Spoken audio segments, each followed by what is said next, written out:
তো একটি দারাই সাপ সে ফাঁদে ধরা পড়ছে। একে ইংরেজি নাম র্যাট স্নেক বলা হয়। একটি নির্বিষ সাপ যা পরিবারের ক্লোব্রিড পরিবারের অন্তর্ভুক্ত। এদের দেহের রং হালকা বাদামি, হলুদ বাদামি বা জলপাই বাদামির হয়ে থাকে।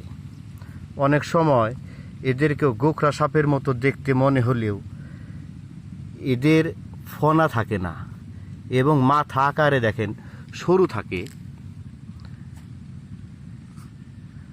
এদের মাথাগুলো সরু হয়।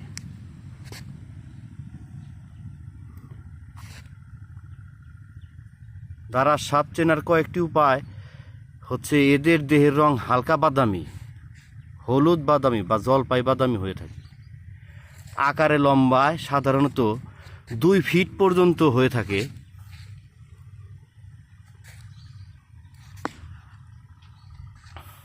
লম্বা সাধারণত 2 মিটার পর্যন্ত হয়ে থাকে, তবে কোনোটি 3 মিটার